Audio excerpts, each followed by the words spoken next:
All right, we're going to get into the main textbook content and test materials for Chapter 35, just as we've already done for Chapter 34. So you'll be looking for the black boxes, which are your testable content for this chapter. All right. We are talking now about World War II. If you can remember from Chapter 34, the last thing we ended up discussing was what happened there with Pearl Harbor. The attack on Pearl Harbor, December 7th, 1941, is going to be something that will always be embedded into America's memory. At the time that it happened, you need to understand that this was something that you can imagine any attack on America would do, but this unprovoked, unprecedented surprise attack by the Japanese seemed to Americans to be the most cowardly thing that could have ever taken place. And so you can imagine that American fury after the attack on Pearl Harbor. We were ready and we were out for blood. It did not take a whole lot to move us out of isolationism once we had been attacked. So let's talk about that surprise attack on Pearl Harbor. So the Roosevelt is going to go and give a speech known forever as his Day of Infamy speech, in which he says, December 7th, 1941, a date which shall live in infamy. And he goes on and he starts to outline all of the things that the Japanese have done in this atrocious attack on the United States soil. So, with the anger that Americans have, Americans were crying for a get Japan first strategy. Now, the question should automatically behoove us here. What do you mean get Japan first? They are our only enemy right now. They're the only ones that have attacked us. But what's going to happen is immediately after declaring war on Japan, we are also going to declare war on Japan's allies, namely Italy and Germany. And essentially, we evaluated from Strategic High Command that Germany was actually the bigger threat. Even though it was Japan that attacked us, it was Germany that was pulling the strings. And so, therefore, get Japan first is not going to be something that military leaders and political leaders are going to actually obey. They're going to go and do a Germany first strategy. And that's what this content from the textbook says here on the screen. Get Japan first was the cry that rose from millions of infuriated Americans. Washington, let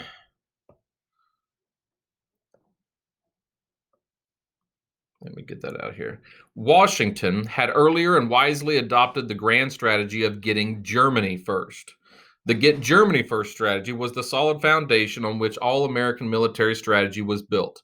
Aggrieved protests were also registered by shorthanded American commanders in the Pacific, but Roosevelt, a competent strategist in his own right, wisely resisted these um, these pursuits. So what we see here is that get Japan first was the main idea behind American military strategy. So you get to your first black box here. It says the fundamental strategic decision of World War II made by Roosevelt and the British at the very beginning was to concentrate first on the war in Europe and to place the Pacific War against Japan on the back burner.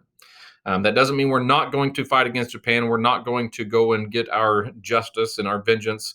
But it means we're going to take care of Germany first because they were indeed the bigger threat. And historians ever since then have largely agreed that that was the right thing to do. It was strategy-wise, Hitler was the bigger threat, and if we can win that war in Europe, then essentially the war in Japan was a very winnable war.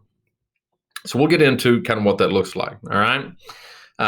Your second black box you're going to see here is it says overall most ethnic groups in the United States during World War II. And the answer to that is were further assimilated into American society. They were further assimilated into American society. This is very unlike what happened in World War I. If you remember in World War I, there was a bunch of anti-German, anti-Austrian, all these anti-bad guy stuff. This anti-German hysteria swept the nation, in which we started renaming food, like hamburgers became Liberty Steak, and sauerkraut became Liberty Cabbage, and silly things like that. There's not going to be a whole lot of that take place. There is obviously going to be one major exception to that, which is going to be with what happens with the Japanese. You see the quote here in the top says there was virtually no government witch hunting of minority groups as had happened during World War I. A painful exception was the plight of some 110,000 Japanese Americans concentrated on the Pacific coast. The Washington top command, fearing that they might act as saboteurs for Japan in case of evasion, forcibly herded them together in concentration camps, though about two-thirds of them were American born U.S. citizens. So you have a Supreme Court case, Korematsu v. United States, in which the United States Supreme Court is going to uphold the order excluding persons of Japanese ancestry from the West Coast war zone during World War II. The main idea for putting these Japanese people into concentration camps was that we were afraid they would end up being spies and saboteurs because Japan was essentially one of these belligerents in this war. So you can't trust these people, so was the reasoning. And so therefore we must put them into camps. Obviously, this is going to sound like a really terrible idea when we start to finally realize what was really happening in Europe with the Jews. Whenever we have placed Japanese, even though we're not putting them into extermination camps, there are not Japanese people dying at the American hands here, but we are putting them into camps and taking away their rights and keeping them that way for the duration of the war. It is a definite black eye in American history. You can kind of also see here your next black box then.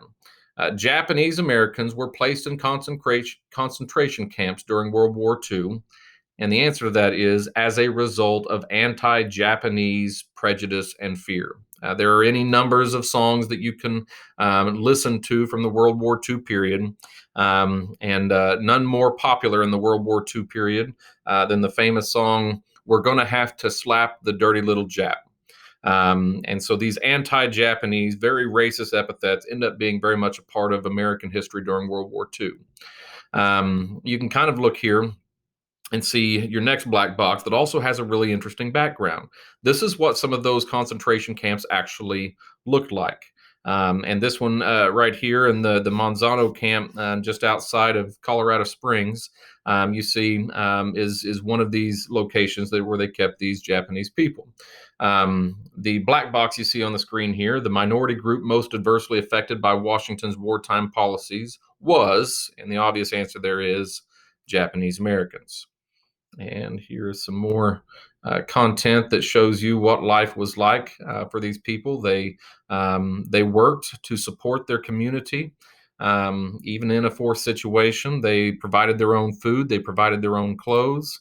They even provided their own entertainment and had community entertainment, like you see here. And you see that there is still a very intense sense of community among these Japanese Americans. They even kind of fell in love with American baseball during this period, and many of these Japanese will actually go back home and take their love for baseball back home to America, where it still reigns strong today. Let's get to this next one. What's happening with African Americans during World War II? The picture you have on here is of a group called the Tuskegee Airmen. And these guys are going to fight in a segregated air platoon, and they're going to be primarily bomber escort pilots. But this group of men are going to be out to prove not only the loyalty of African Americans, but the capability, the intelligence, the talent of African Americans. And the Tuskegee Airmen very much go down into American history as heroes. There were other segregated fighting units in various other places. There was a segregated fighting unit of black soldiers who served during D-Day and the landing on the beaches of Normandy. They had very specific tasks that we'll talk about in class. But the black box here says African Americans did all of the following during World War II except, and the answer to that is going to be fight in integrated combat units.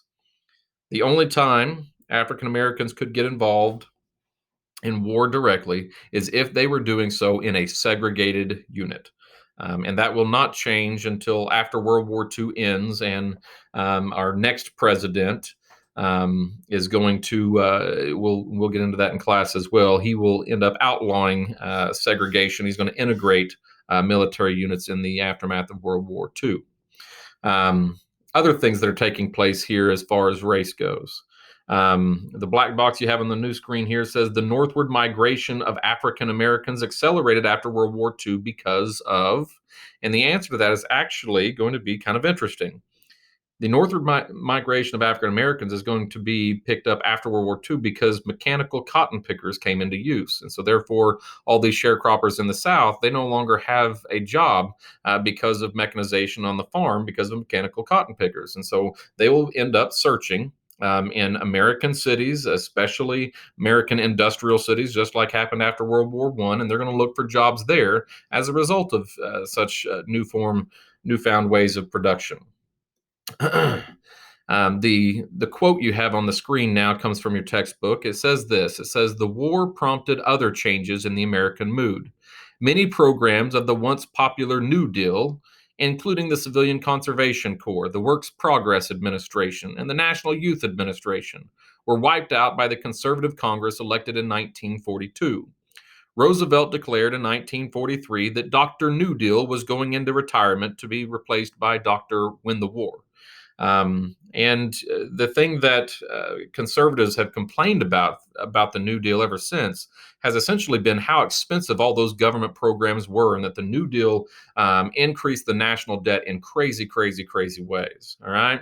But when we actually look at this thing historically and kind of see the way the data lie, here's the answer to your black box here. The national debt increased most during World War II. It was not during the New Deal that the national debt increases so much. It's during World War II. It is a very, very expensive war. But at the same time, it also provides jobs and things that were not available before during the Great Depression, and is also going to essentially end the Great Depression. So there's some irony in that as well. I'm going to skip some content here for just a little bit.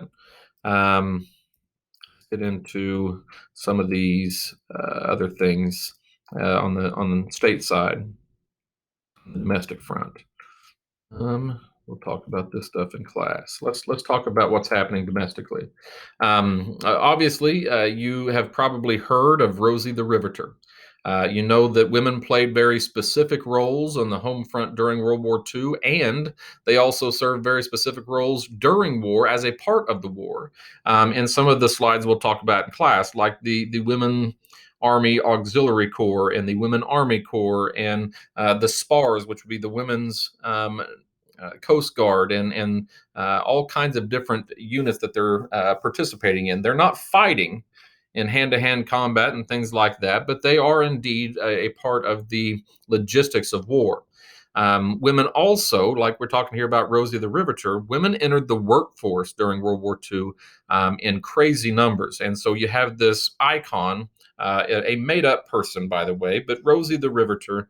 It showed women having the guts to go and work in places that were legitimately dangerous. These women were working with explosives. They're the ones actually, in many cases, building the explosives that our men would actually be utilizing against our enemies. And in these munitions factories, you can imagine that just the slightest little spark and the entire factory is going to blow up, killing every woman that's there working. These women are welding. These women are engaged in a lot of really, really dangerous jobs. So what's going to happen for women in the workplace after the war? The quote you have on your screen here says, at war's end, 2/3 of women war workers left the labor force. Many of them were forced out of their jobs by employers and unions eager to reemploy returning servicemen. But half of them told census takers that they quit their jobs voluntarily because of family obligations. The immediate post war period witnessed not a permanent widening of women's employment opportunities, but a widespread rush into suburban domesticity and the mothering of the baby boomers who were born by the tens of millions in the decade and a half after 1945. So the test question you've got here in the black box says the main reason the majority of women war workers left the labor force at the end of World War II was, and the answer to that is family obligations. Essentially, you've heard of baby boomers before. Our soldiers came home from war and they made a lot of children. And it was those family obligations that really pushed women out of the workplace, significantly less than men coming home and taking their jobs back. We'll talk about some of these things as well in class. And so I want to get into the actual war itself. So let's start talking here a little bit about the Pacific theater of war. You can kind of look on here and see this map that I have on the screen right now, and you can see a little bit about the way that we ended up taking back property in the Pacific in order to get closer and closer and closer to the Japanese mainland. Um, we engaged in a process called island hopping. And island hopping means we're going to hop from one island to the next island to the next island to the next island until we can get close enough to engage in direct bombing of the Japanese mainland. And island hopping doesn't necessarily mean that you take every single island that the Japanese hold. Essentially, what you have there is you look at this and you say, okay, does that island have an airstrip? Can that, if it does not have an airstrip, it can't be used to bomb the next island and the next island and the next island. So you essentially are going to just skip over, hop over, if you will, the islands that the Japanese hold that aren't necessarily strategic. We're going to take strategic islands in island hopping, and that's the main phrase I want you to have in your mind. And if you look at the dates and everything you see on the map here, you're going to see that we get closer and closer and closer until we can get right there to Okinawa in 1945. And with the islands of Iwo Jima and Okinawa, we can start the process of carpet bombing all of Japan. And obviously, you probably know that we developed a couple super weapons. We call them atomic bombs.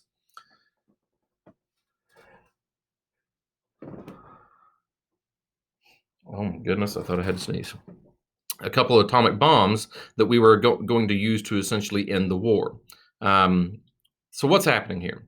Well, I want you to see the black box here. It says the tide of Japanese conquest in the Pacific was turned following the Battle of, and the answer is Midway. And you can kind of see that over here, just to the left of the legend on your map right here. The Battle of Midway was the first time that we really see a major taking back of property. We halted their expanse in the Battle of the Coral Sea down here in the bottom. But essentially, it's Midway that we finally start to really win and then start to take back and take back and take back, and it'll stay that way for essentially the rest of the war. In waging war against Japan, the United States relied mainly on a strategy of, and the answer to that question is island hopping across the South Pacific while bypassing Japanese strongholds. So engaging in island hopping, that's the main answer you're looking for. You can also see the quote that's on the board there that says, in November 1943, Bloody Tarawa and Makin, both in the Gilbert Islands, fell after suicidal resistance. Especially prized were the Marianas, including Guam, after fanatical resistance, including a mass suicide leap of surviving Japanese soldiers and civilians from Suicide Cliff on Saipan. The major islands of the Marianas fell to the United States. So, what is this going to do? If we're talking here about suicidal Japanese people, and we can see that rather than surrender to us, they would rather commit suicide, this tells us a lot about what it's going to mean for us to have to take the mainland of Japan itself. If we have to go and land American soldiers' feet on Japanese islands, we are going to see that they will not quit until they are all dead. So this means wiping out a crazy amount, possibly including all Japanese, while at the same time costing a lot of American lives. And so there's a growing sense of fear that we may have to do something drastic to keep that from happening. And you're going to see that that plays into our conversation later on as it results in the dropping of a couple of atomic weapons. The major consequence, if we can move back into Europe now, the major consequence of the Allied conquest of Sicily in August 1943 was, and the answer we're looking for there is the overthrow of Mussolini and Italy's unconditional surrender. What's essentially happened here, and if you look at the map, you can look at the top part of Africa right there, from Morocco all the way over to Algiers to Tunisia, and we are winning battle after battle after battle in North Africa. And then we're going to take the leap from Tunisia right on into Sicily. Now, the fact that we take Sicily, we're now going to be able to start sending sorties, flying airplanes that are going to be dropping pamphlets, ordering the Italian people to take care of Mussolini before we have to take care of Mussolini and them. And it is us engaging in a information war against the Italians that's really going to play a major role in the Italians doing just that. The Italians are going to engage in a coup against their own Benito Mussolini. They're going to catch he and his bride eventually trying to go into disguise, get on a train, and escape Italy. Towards the end of the war. This is only a couple months before Hitler himself commits suicide in a bunker.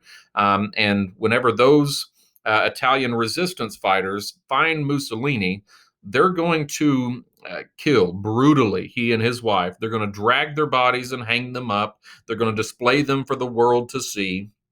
And essentially, um, us taking Sicily does play a major role because Italy will take care of these things that we don't necessarily have to. We will still land at places like Salerno and Anzio, and we will fight against the Italian army, but it is essentially going to end up in the overthrow of Mussolini and Italy's unconditional surrender.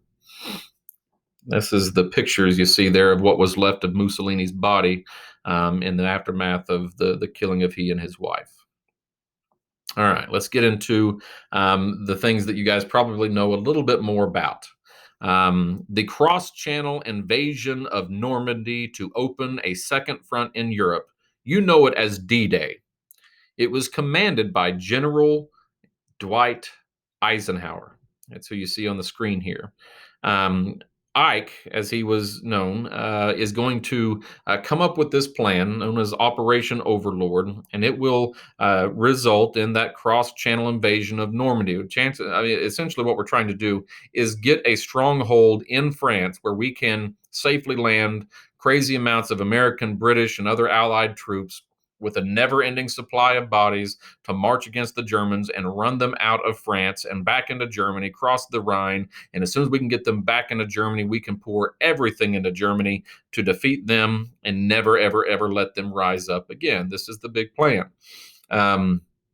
What we did, and we'll talk a lot more about this invasion of Normandy in class, but we essentially did a deke. We tried to convince, and we did rather effective job of it. We tried to convince Hitler that we were going to land somewhere other than the beaches of Normandy, even though that is clearly the closest and easiest place for us to take troops.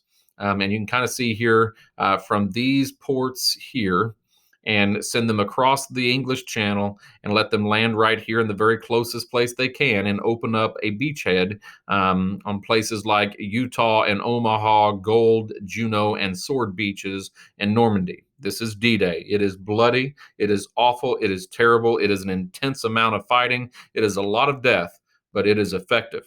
And it is essentially going to give us the foothold we need to continue to march further and further and further into France, as we will basically take back place after place after place throughout the rest of the war.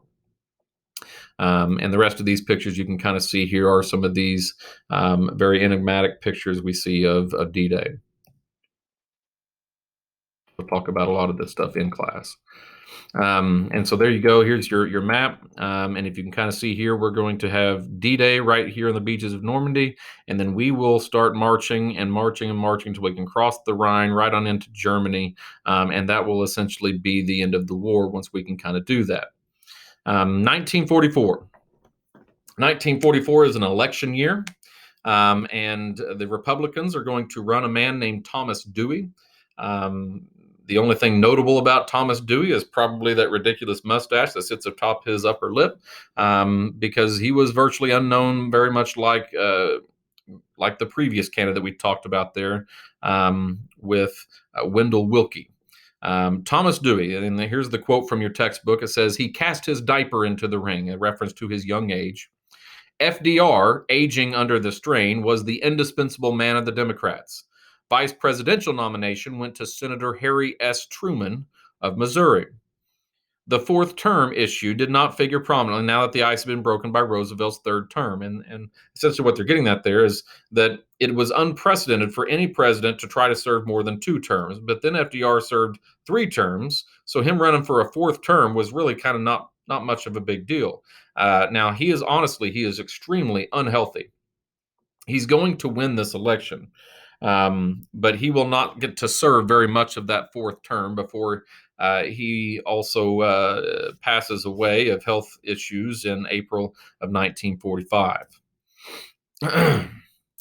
The last ditch effort of the Germans to have a counterattack against the American and Allied troops moving across France became in the winter of 1944 into 1945, and we know this.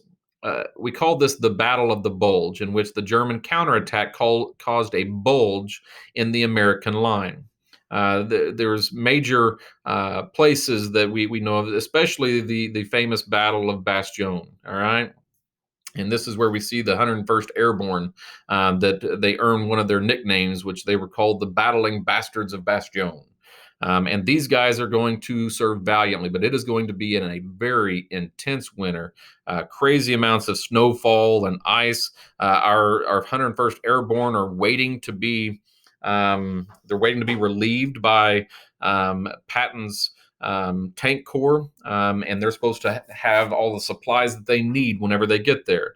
The problem is they're going to have to wait it out and almost pretend to have enough weaponry to fight this thing until he can finally get there. And whenever he does arrive, man, are they glad to see him.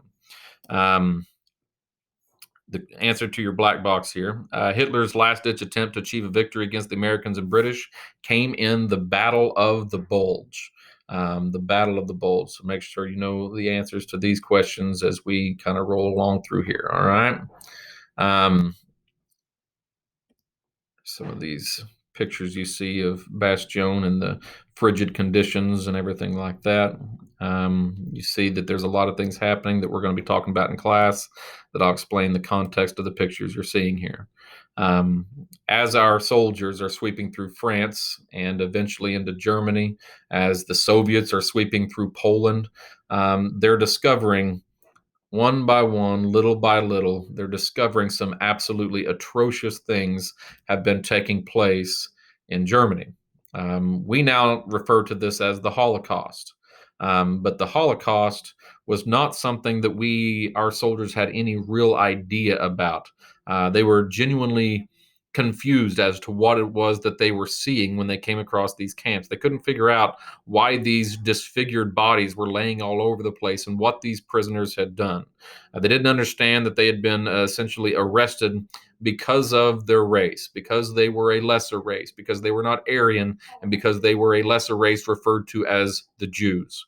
And images such as the ones you're seeing here, they are going to shock the senses of all of our soldiers and renew their vigor to fight this thing out to the bloody end and to see an end to Hitler as quickly as absolutely possible.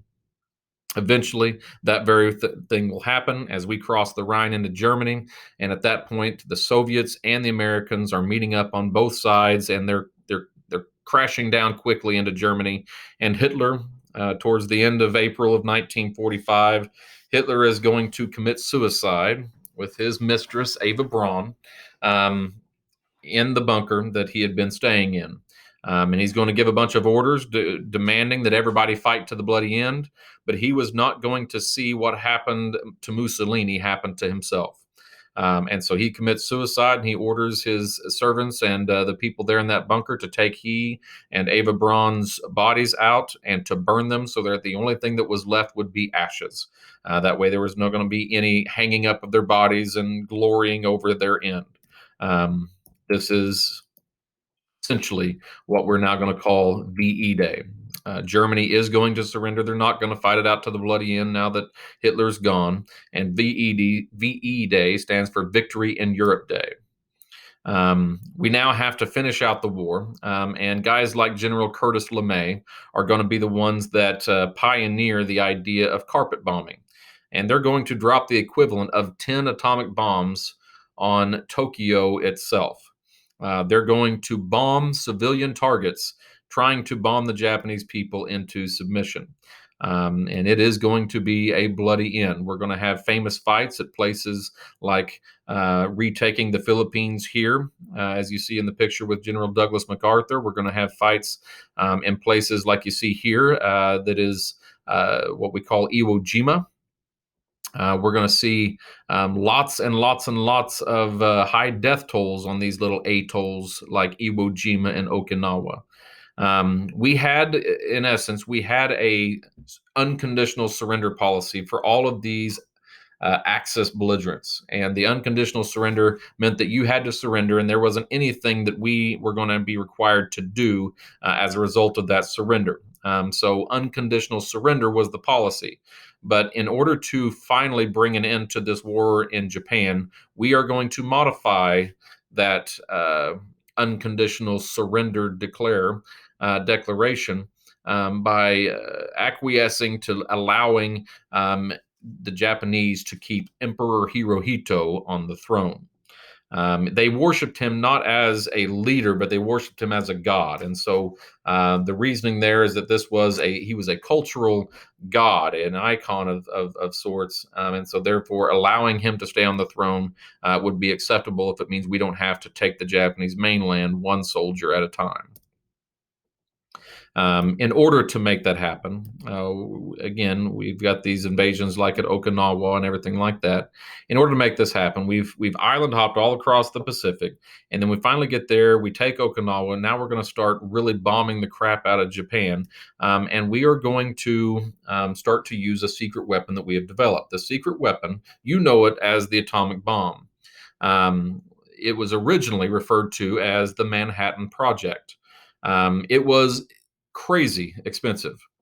It was not a cheap project. And why in the world would the American people be okay with spending such enormous sums on this original atomic bomb project?